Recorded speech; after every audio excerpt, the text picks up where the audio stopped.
Dugaan retaknya atau panas dingin hubungan Presiden Joko Widodo dengan Ketua Umum PDI Perjuangan Megawati Soekarno Putri bukan kali ini saja santer terdengar.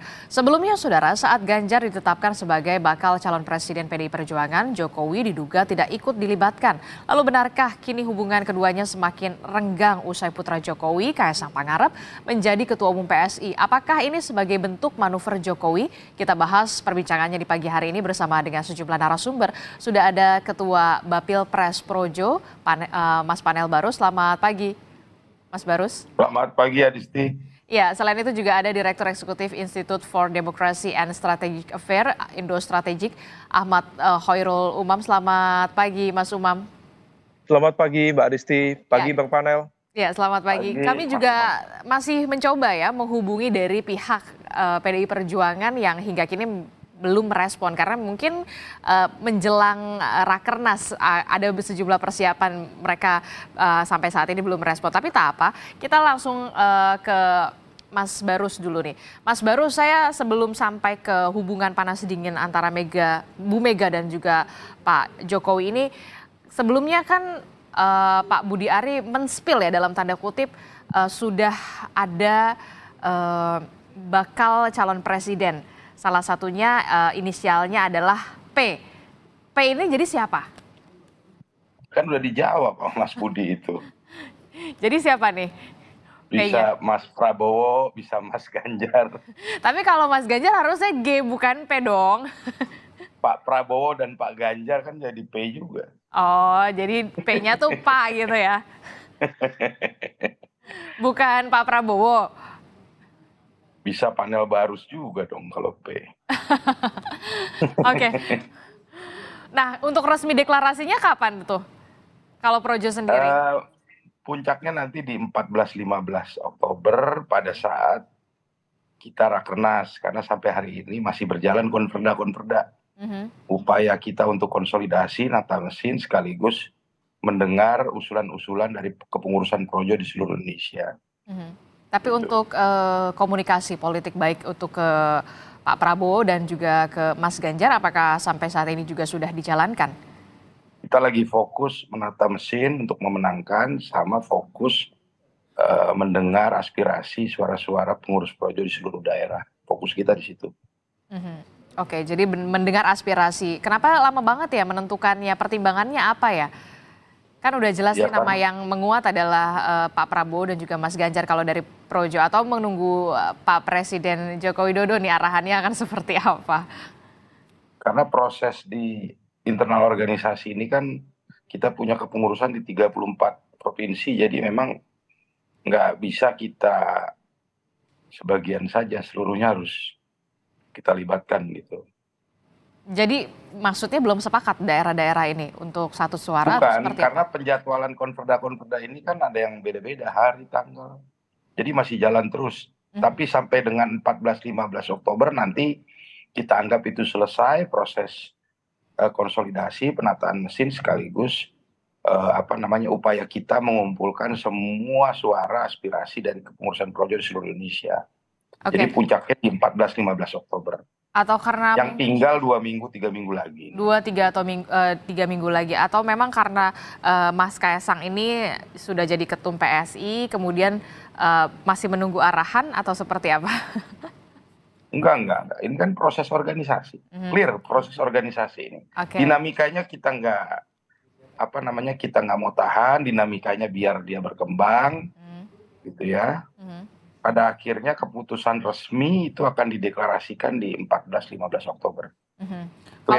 Nah, kalau untuk soal Pak Jokowi sendiri, ini kan bisa dikatakan Ketua Umum PSI ini adalah akhirnya Kaisang Pangarep.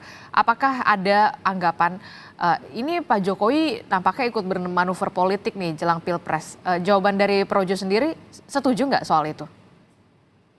Ya, pasti semua analisa spekulatif seperti itu tidak bisa dihindarkan.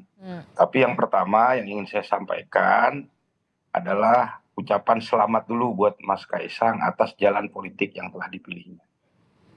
Ya, jadi kita berharap semoga kehadiran Mas Kaisang dalam kancah politik nasional bisa memberikan warna baru, bisa mengubah apatisme politik di kalangan anak muda, bisa memberikan karya-karya terbaiknya buat bangsa.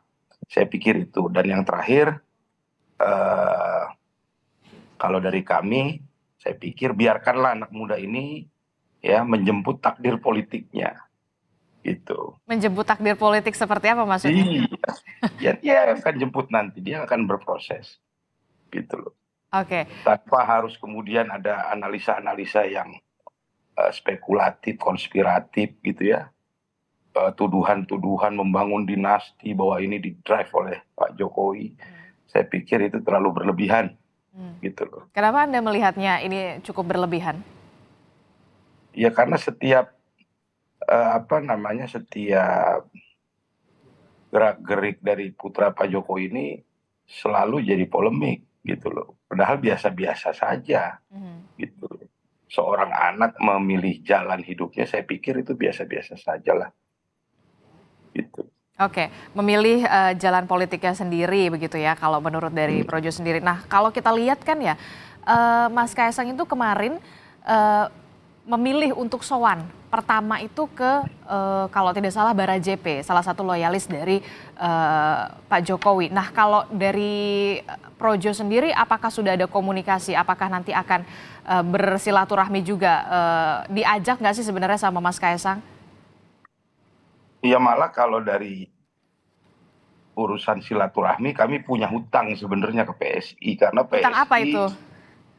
PSI sudah bertandang ke kantor Projo tempo hari, kami belum melakukan silaturahmi balasan ke kantor PSI, gitu loh.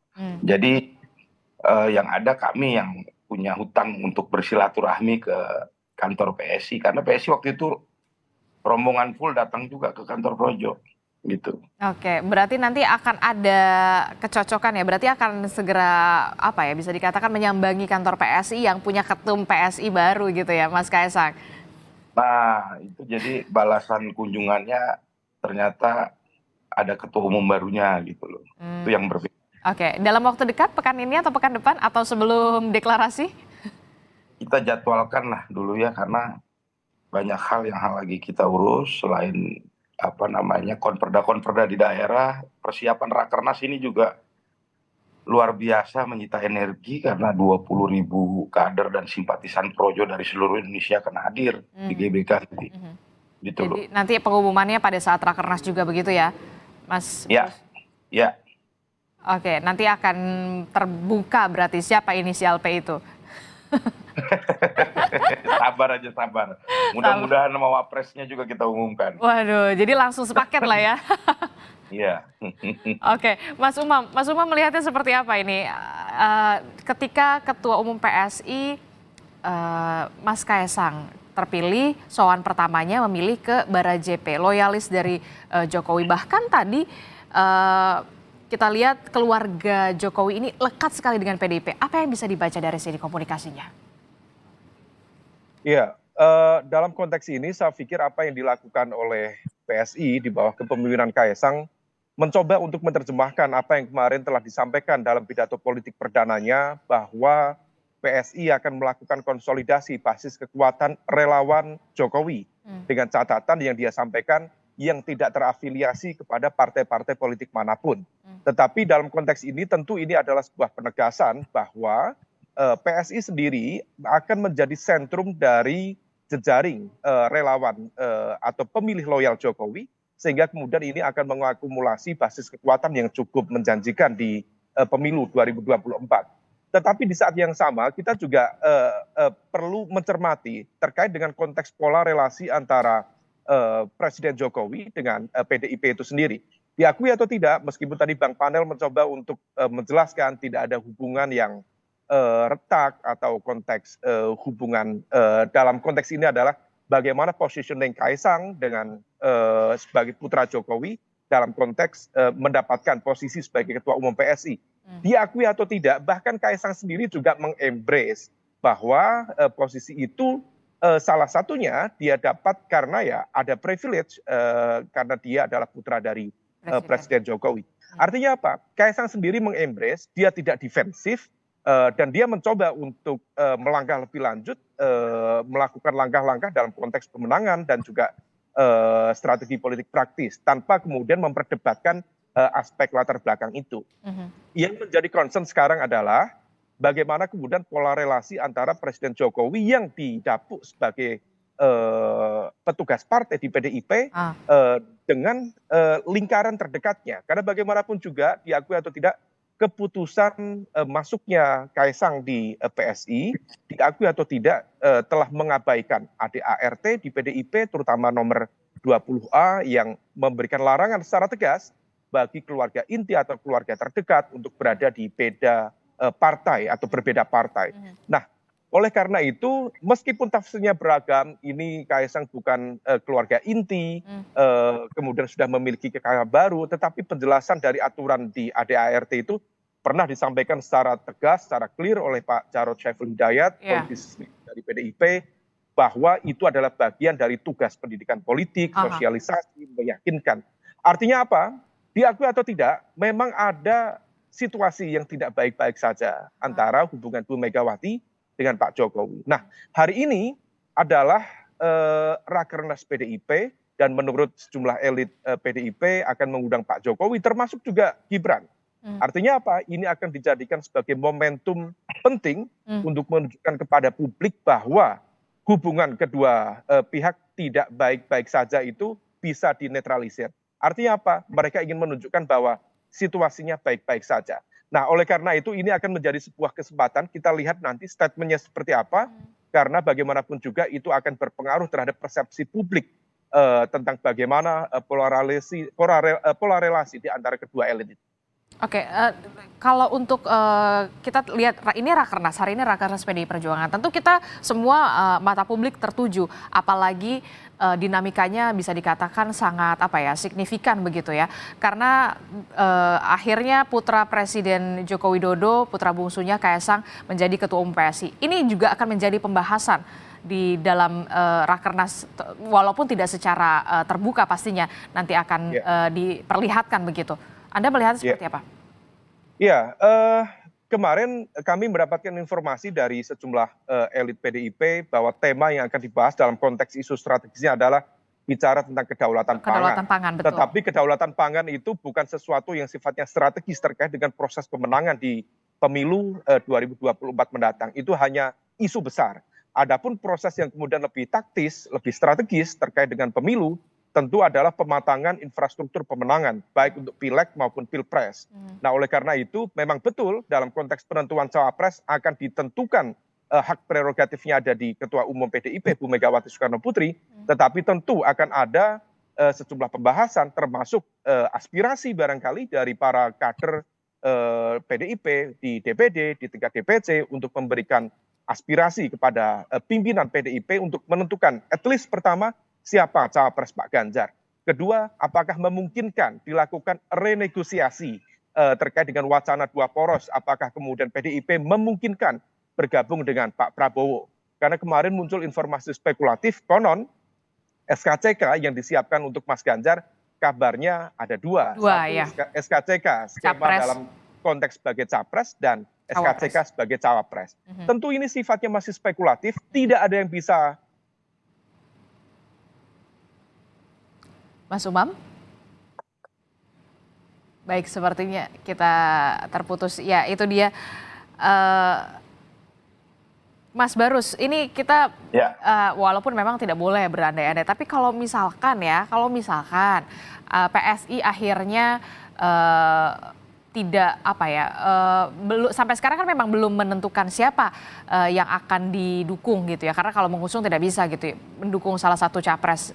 Ternyata bukan dari PDI Perjuangan, apakah akan seperti apa langkah dari loyalis Jokowi sendiri?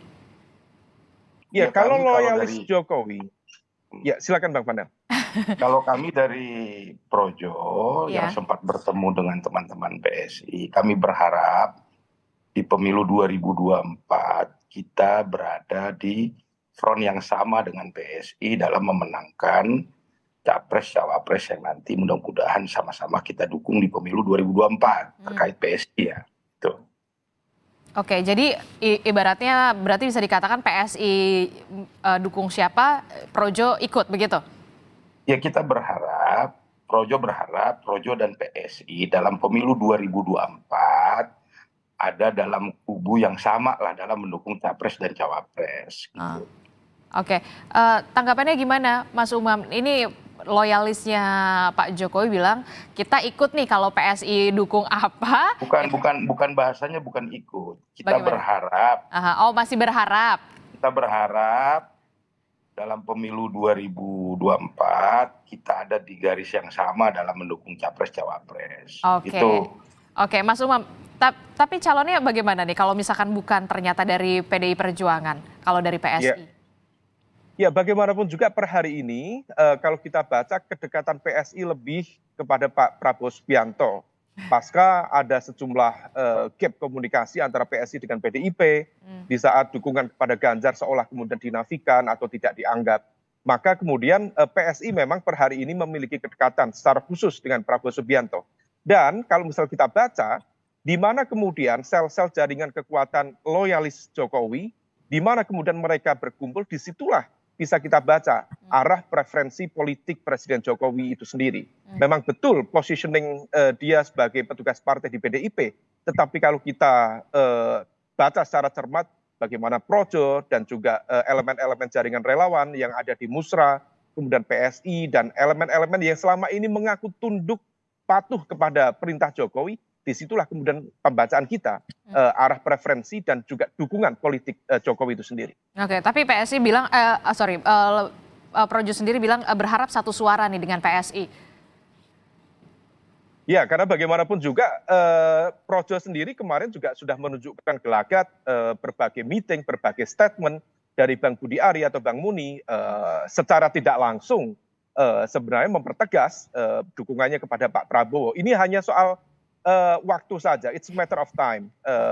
Kalau misal tadi disampaikan oleh Bang Panel, ini hanya soal aspek organisasi, bagaimana prosedur organisasi dijalankan. Sebenarnya bukan soal prosedur organisasi kalau saya baca, tetapi menunggu perintah verbal dari Presiden Jokowi kemana kemudian arah bandul dukungan dan preferensi politik akan dijatuhkan di menjelang pendaftaran capres-cawapres ke KPU tepatnya pada tanggal 19 Oktober mendatang. Oke, benarkah demikian Mas Barus? Ternyata nampaknya ini masih menunggu bandul politik dari Pak Jokowi ini kemana? Nanti dijawab ya, usai jeda. Tetaplah bersama kami di Sapa Indonesia Pagi.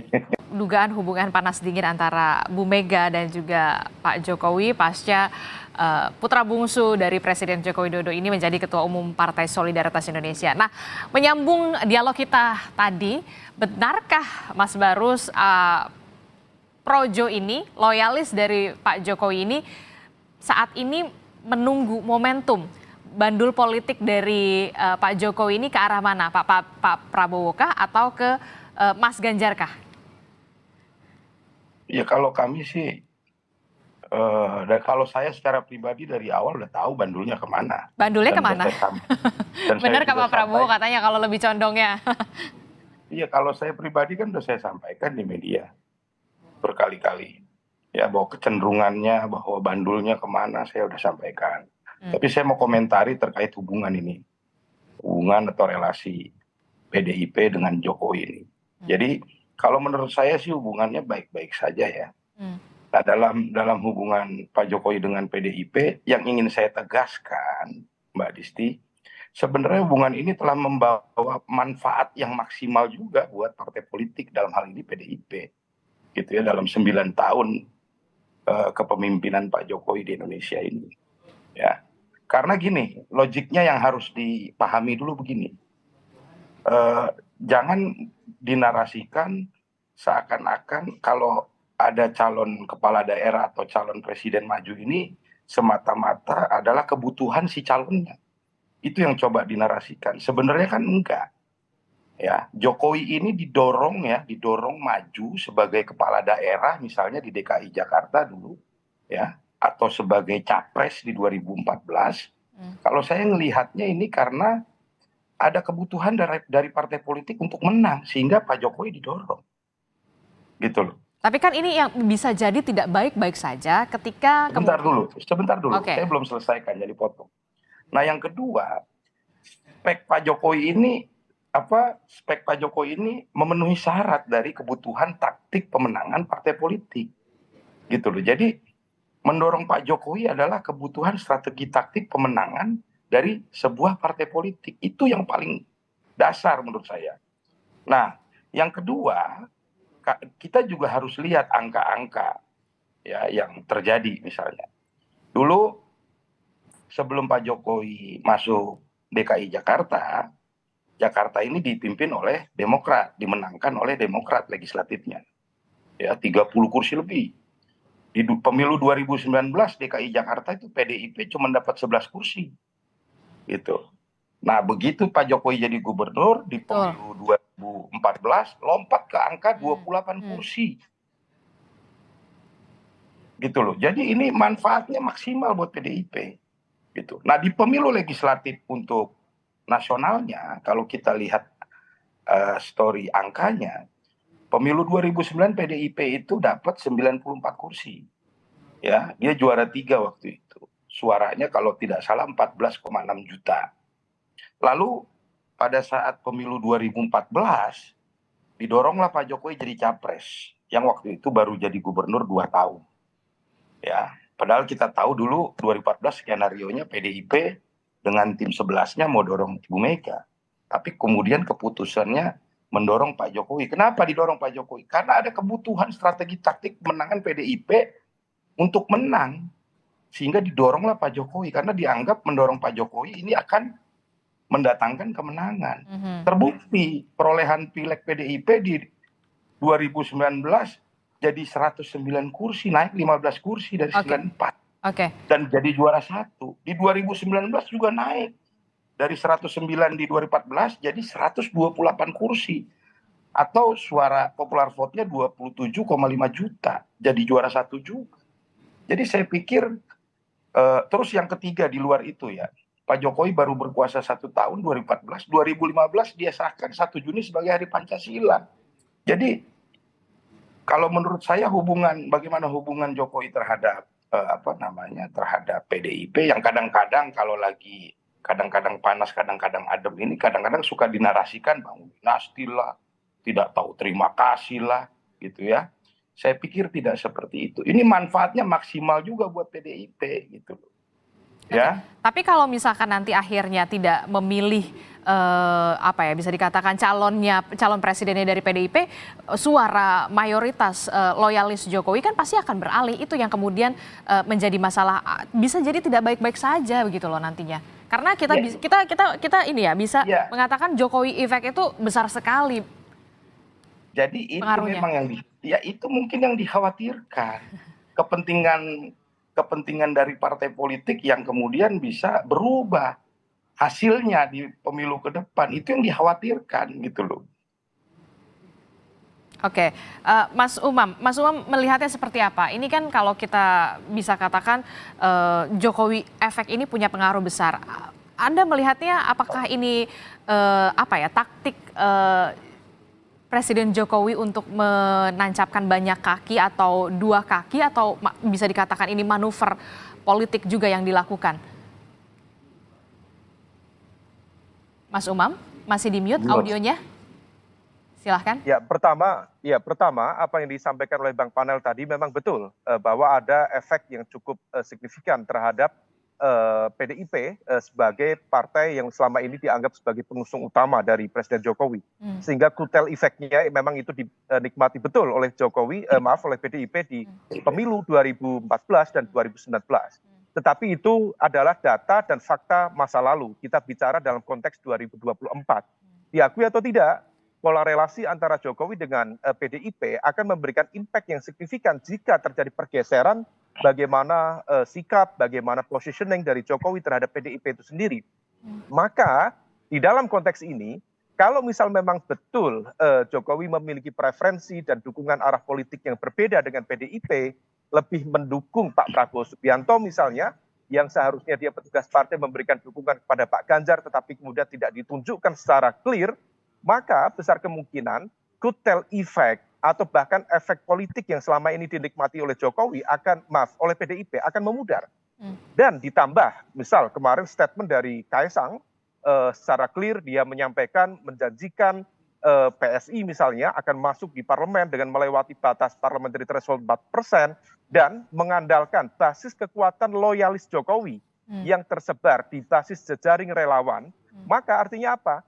Kutel efek, termasuk efek-efek simpatisan, efek swing voter yang selama ini dinikmati PDIP bisa bergeser.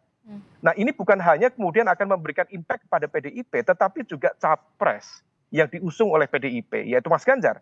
Nah, kalau misal kemudian PSI betul bisa melakukan penetrasi yang cukup signifikan, terutama di basis Jawa, kemudian di basis Sumatera Utara, kemudian di basis Indonesia Timur, maka kemudian itu bisa mengancam dukungan terhadap Mas Ganjar yang selama ini identik dengan kekuatan nasionalis.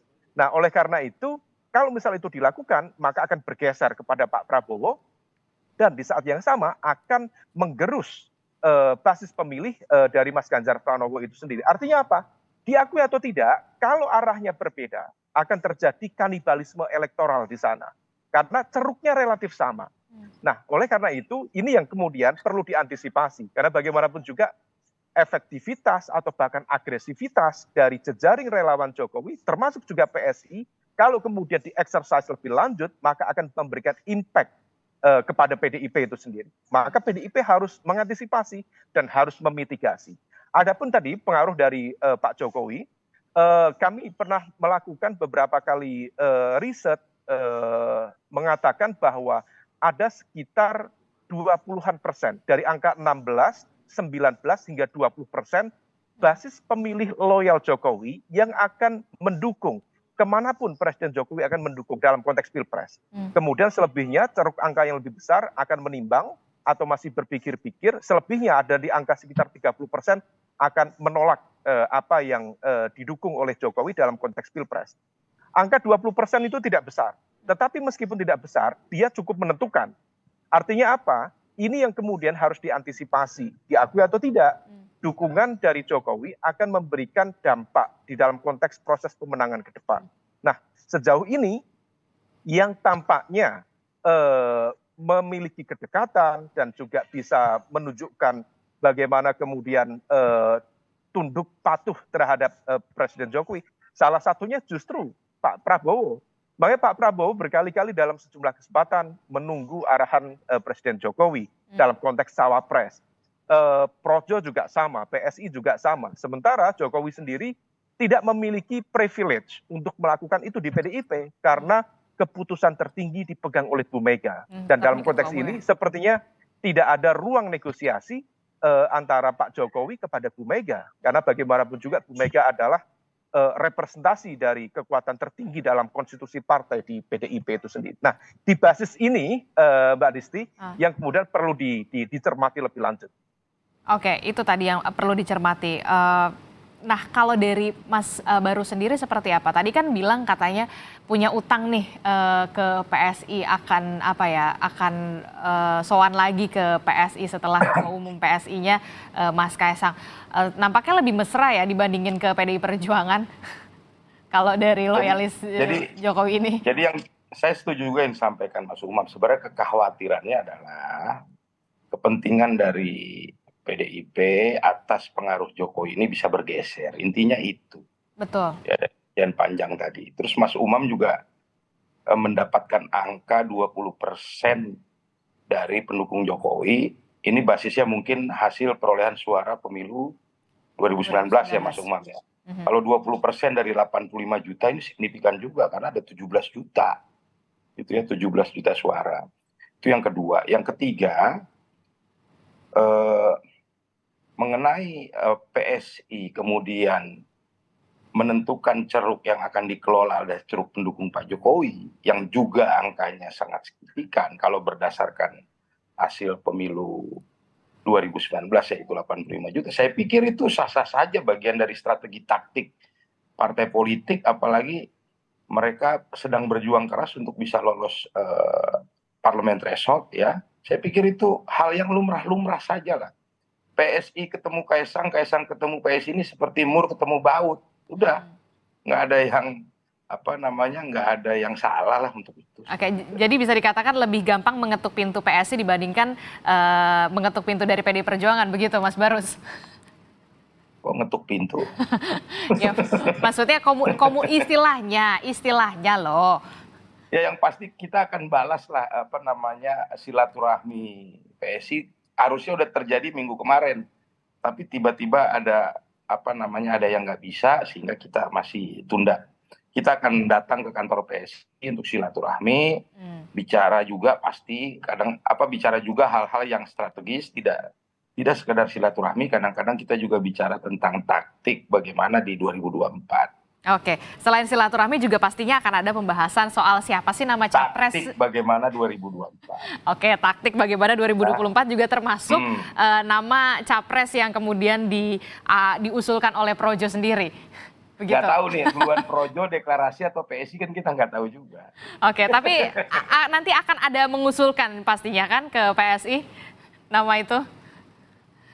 Oh, kalau obrol-obrol pinggir pasti ada lah, masa nggak ada. Oke, nah kalau oke baik, pasti akan ada pembahasan itu. Nah kalau iya dong. Iya, nah Mas Umam, kalau Projo kemudian akhirnya kita bisa lihat lah ya, ini bisa lebih bisa lebih mesra dalam tanda kutip ke PSI. Nah bisa dikatakan nanti suara dari ceruk dari loyalisnya Pak Jokowi ini bisa dikatakan tergantung dari PSI memilih siapa gitu di capresnya, begitu Mas Umam? Iya, saya pikir PSI itu hanya satu partikel kecil di antara sekian banyak elemen-elemen yang sudah menunjukkan kelembagaannya sebagai loyalis Joko Widodo. Nah, oleh karena itu tentu ini akan ada komunikasi di antara jejaring itu, bisa jadi satu kekuatan suara atau sebaliknya. Justru kalau misal kemudian Pak Jokowi merasa tidak siap berhadapan-hadapan dengan PDIP, merasa sungkan secara komunikasi dengan Bu Mega, maka kemudian bisa juga digunakan strategi lain, yaitu menyebar kekuatan. Artinya ada satu elemen diletakkan di kubu Prabowo misalnya, ada elemen lain diletakkan di kubu Mas Ganjar. Karena bagaimanapun juga tentu ini akan memberikan efek yang cukup signifikan secara politik kepada Presiden Jokowi. Bisa saja ini dianggap sebagai face saving strategy, strategi menyelamatkan muka. Mungkin sama seperti Mas Gibran, mungkin akan diletakkan tetap di PDIP sebagai simbol dukungan kepada arah kebijakan partai mendukung Pak Ganjar. Tetapi di saat yang sama barangkali PSI yang sudah terluka secara komunikasi dengan PDIP selama ini barangkali akan diarahkan kepada Pak Prabowo sebagaimana komunikasi yang terjalin selama ini. Nah, skema double standard, skema politik dua kaki itu berpotensi dilakukan.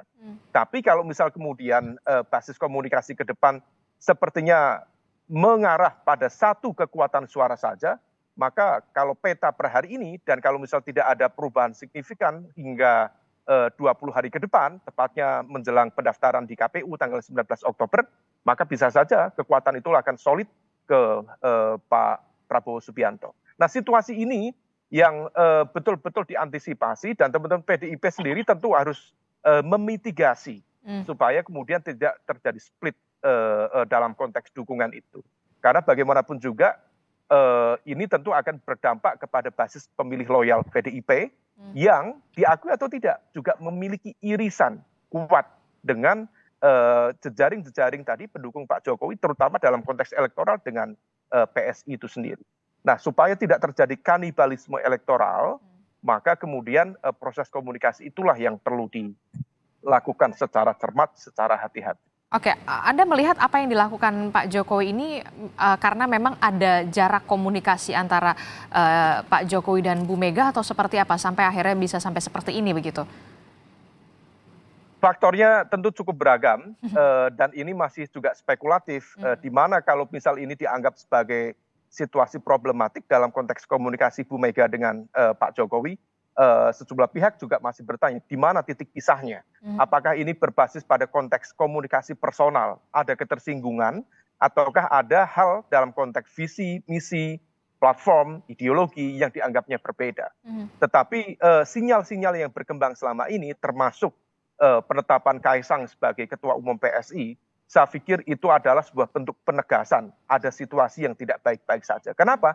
Karena tadi dalam berbagai kesempatan PDIP itu memberikan ruang terbuka, bahkan Mbak Puan sebagai garda terdepan komunikator politik PDIP secara khusus pernah menyampaikan jika Kaisang ingin masuk politik PDIP most welcome, dan menegaskan ada ADART PDIP di nomor 25A yang kemudian memberikan larangan beda partai dalam konteks keluarga. Kalau kemudian ternyata pilihannya berbeda, maka itu ingin menegaskan bahwa PDIP dianggap bukan sebagai pilihan yang rasional, bukan pilihan yang lebih baik atau menguntungkan bagi Kaisang atau keluarga Pak Jokowi. Situasi inilah yang mungkin penuh dengan spekulasi, tetapi kita membaca sinyal-sinyal itu. Nah, sinyal itu menunjukkan ada situasi yang negatif di dalam konteks pola relasi itu, dan dalam konteks ini barangkali salah satunya dipicu oleh terbatasnya proses komunikasi sekaligus hampir tidak adanya barangkali negosiasi sekaligus kompromi dalam konteks komunikasi politik antara Pak Jokowi dengan Bu Mega sebagai otoritas tertinggi di dalam konteks pengambilan keputusan politik di PDIP itu sendiri. Oke, walaupun memang kita lihat sebelumnya memang Ketua DPP PDI Perjuangan Mbak Puan dengan tangan terbuka, ayo Mas Kaisang kalau mau gabung, ayo boleh gitu ya. Nah, berkali-kali disampaikan, berkali-kali itu disampaikan. Oke, terakhir Mas Barus, kapan rencananya akan bertandang ke PSI? Apa yang akan dibahas? Apakah masih menunggu bisikan dari Mas Kaisang sebelum nanti deklarasi? Kami akan jadwalkan segera, mungkin minggu-minggu ini, tapi fokus kami hari ini menuntaskan proses konperda dan mempersiapkan Rakernas Akbar 14-15 Oktober. Gitu. Oke, nanti tentu saja kita akan tunggu bagaimana apa yang akan dipilih oleh dari loyalis Pak Jokowi ini. Salah satunya dari Projo ini bisa dikatakan apa ya, menentukan kemana kemudian suara dari pendukung-pendukung Jokowi ini, ke capres mana, Prabowo kah atau ke Pak Ganjar kah? Terima kasih informasinya sudah bergabung bersama kami di Sapa Indonesia Pagi, Ketua Bapil Pres Projo Panel Barus, dan juga ada Direktur Eksekutif Institute for Democracy and Strategic Affairs Indo Strategik Ahmad Hoirul Umam telah bergabung bersama kami. Sehat-sehat selalu Bapak-Bapak.